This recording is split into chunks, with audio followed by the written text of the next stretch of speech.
ഇറാനെതിരെ യുദ്ധം ചെയ്യാൻ അമേരിക്ക സജ്ജമെന്ന് പ്രതിരോധ സെക്രട്ടറി പീറ്റ് ഹെഗ്സത്ത്. ട്രംപിന്റെ ഉത്തരവ് കിട്ടിയാൽ ആണവായുധം ഉപയോഗിക്കാനും മടിയില്ല എന്ന് അദ്ദേഹം വ്യക്തമാക്കി. ഇറാനെതിരെ കടൽ മാർഗം യുദ്ധം ആസൂത്രണം ചെയ്യുന്ന പശ്ചാത്തലത്തിലാണ് വിശദീകരണം. President Trump said, "We're not getting a nuclear Iran. You won't have a nuclear bomb." He meant it, and we sent those B-2s halfway around the world, and they never noticed. When he said, "We're not going to tolerate trafficking drugs anymore in our hemisphere.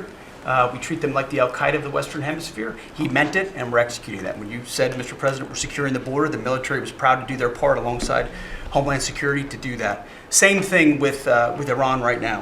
Ensuring that they have all the options to make a deal.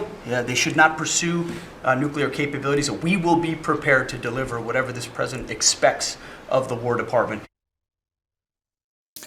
ഐസൻ ചെയ്തുകൊണ്ട് ഐസൻ പ്രധാനപ്പെട്ട വിവരങ്ങളാണ് ഈ ഘട്ടത്തിൽ പുറത്തു വരുന്നത്. ആ ദൃശ്യങ്ങൾ നോക്കിയാൽ മനസ്സിലാകും ഈ പ്രതിരോധ സെക്രട്ടറി ട്രംപിന്റെ മുൻപിലിരുന്നു കൊണ്ടാണ് ഇറാനെതിരെ യുദ്ധം ചെയ്യാൻ തങ്ങൾ സജ്ജമെന്ന് പറയുന്നത്. ട്രംപിന്റെ ഒരു ഒറ്റ വാക്ക് മതി, ഒപ്പം ആണവായുധം പോലും പ്രയോഗിക്കാൻ മടിക്കില്ല എന്നും പ്രതിരോധ സെക്രട്ടറി പറയുന്നുണ്ട്. ഇതിനിടെ ട്രംപ് മൗനം പാലിച്ച് തന്നെയുണ്ട്. രണ്ട് ലോകരാജ്യങ്ങൾ ഏറ്റുമുട്ടുന്നതിന് മുന്നോടിയായുള്ള ഒരു ഭീഷണി തന്നെയാണോ ഇത്? എങ്ങനെ കാണാം ഇതിനെ? അശ്വതി, തീർച്ചയായും ഒരു വലിയ സംഘർഷത്തിനുള്ള സാധ്യതയുണ്ട് എന്നതൊരു യാഥാർത്ഥ്യം തന്നെയാണ്. നേരത്തെ നമ്മൾ സൂചിപ്പിച്ചതുപോലെ ഇറാനെതിരെയുള്ള ഒരു ആണവ നിലപാട് കൃത്യമായി അമേരിക്ക സ്വീകരിക്കുകയും ചെയ്തിട്ടുണ്ട്. നമുക്കറിയാവുന്നതാണ്, അന്താരാഷ്ട്ര ആണവോർജ്ജ ഏജൻസി സമാധാനപരമായ ആവശ്യങ്ങൾക്ക്, അതായത് വൈദ്യുതോൽപാദനം അത്തരത്തിലുള്ള ആവശ്യങ്ങൾക്ക് മാത്രമേ ആണവ പരീക്ഷണങ്ങൾ തുടരാൻ അനുവാദമുള്ളൂ എന്ന് ഇറാന് നിർദ്ദേശം നൽകിയിട്ടുണ്ട്. പക്ഷേ ഇറാൻ അത് ഉപയോഗിച്ച് ഒരു ആയുധ നിർമ്മാണത്തിന് അല്ലെങ്കിൽ ആയുധ സജ്ജീകരണങ്ങൾ ഇറാൻ തയ്യാറാക്കുകയാണെങ്കിൽ, ന്യൂക്ലിയർ ആയുധ സജ്ജീകരണങ്ങൾ തയ്യാറാക്കുകയാണെങ്കിൽ കടുത്ത നടപടി ഉണ്ടാകുമെന്ന നിലപാട് നേരത്തെ തന്നെ ട്രംപ് തന്നെ വ്യക്തമാക്കിയിരുന്നു. അതിന്റെ ഭാഗമായി തന്നെ ഒരു അബ്രഹാം ലിങ്കൺ എന്ന് പറയുന്ന ഏറ്റവും വലിയ യുദ്ധക്കപ്പൽ ആ മേഖലയിലേക്ക് പുറപ്പെടുകയും ചെയ്തു. വലിയൊരു സൈന്യം തന്നെ പുറപ്പെട്ടിട്ടുണ്ട്, ഒരു കപ്പൽപ്പട പുറപ്പെട്ടിട്ടുണ്ട് എന്ന് അമേരിക്കൻ പ്രസിഡന്റ് തന്നെ സമൂഹ മാധ്യമത്തിൽ കുറിച്ചിരുന്നു. 2 ദിവസം മുമ്പ് അത്തരത്തിലൊരു വാർത്ത വളരെ കൃത്യമായി പുറത്തു വരികയും സമൂഹ മാധ്യമത്തിൽ അദ്ദേഹത്തിന്റെ കുറിപ്പുകൾ ലോകം മുഴുവൻ ചർച്ചയാവുകയും ചെയ്തൊരു പശ്ചാത്തലമുണ്ടായിരുന്നു. ഇതിന് പിന്നാലെയാണ് ഇന്നലെ നടന്ന ക്യാബിനറ്റിന് പിന്നാലെ പീറ്റ് ഹെഗ്സത്ത് ഇക്കാര്യം നിലപാട് അറിയിക്കുന്നത്. US പ്രതിരോധ സെക്രട്ടറി പീറ്റ് ഹെഗ്സത്തിന്റെ നിലപാടുകൾ എന്താണോ അമേരിക്കൻ പ്രസിഡന്റ് ഇക്കാര്യത്തിൽ തീരുമാനമെടുക്കുന്നത്, അമേരിക്കൻ പ്രസിഡന്റിന്റെ നിർദ്ദേശം ലഭിച്ചാൽ ഉടൻ തന്നെ നടപടിക്ക്, അതായത് സൈനിക നടപടിക്ക് സജ്ജമാണ്.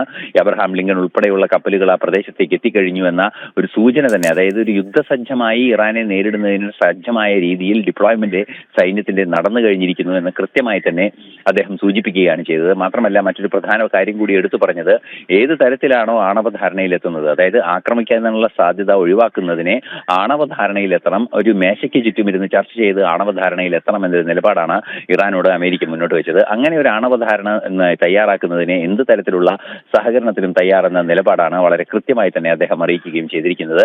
മറ്റൊരു പ്രധാന വിഷയം എടുത്തു പറയേണ്ടത്, അങ്ങനെ ഏതെങ്കിലും രീതിയിലുള്ള നീക്കങ്ങൾ നടത്തുകയാണെങ്കിൽ, ആണവായുധം പരീക്ഷിക്കുകയാണെങ്കിൽ എന്ത് ചെയ്യുമെന്ന ട്രംപിന്റെ ചോദ്യത്തിന് പീറ്റ് ഹെഗ്സത്ത് നൽകിയ മറുപടിയായാണ് അദ്ദേഹം എന്താണോ ക്യാബിനറ്റിൽ പറഞ്ഞത് അത് വിശദീകരിക്കുകയായിരുന്നു. B-2 ബോംബറുകൾ നമുക്കറിയാവുന്നതാണ്.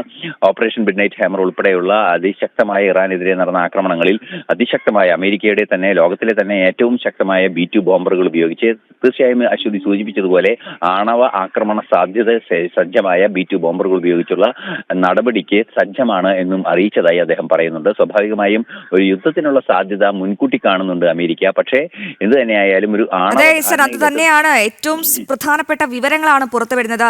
റഷ്യ ഉക്രൈന് ശേഷം ഇസ്രയേൽ ഹമാസിന് ശേഷം രണ്ട് വൻ ലോകശക്തികൾ, അതായത് ഇറാനും അമേരിക്കയും തമ്മിൽ കൊമ്പ് കോർക്കും, ആണവായുധം പ്രയോഗിക്കുമോ എന്നൊക്കെയാണ് ഇപ്പോൾ ലോകം ഉറ്റുനോക്കുന്നത്. എന്തായാലും ഇറാനെതിരെ യുദ്ധം ചെയ്യാൻ അമേരിക്ക സജ്ജമെന്നാണ് പ്രതിരോധ സെക്രട്ടറി പീറ്റ് ഹെഗ്സത്ത് അറിയിച്ചിരിക്കുന്നത്. ഐസനാണ് വിവരങ്ങൾ നൽകിയത്.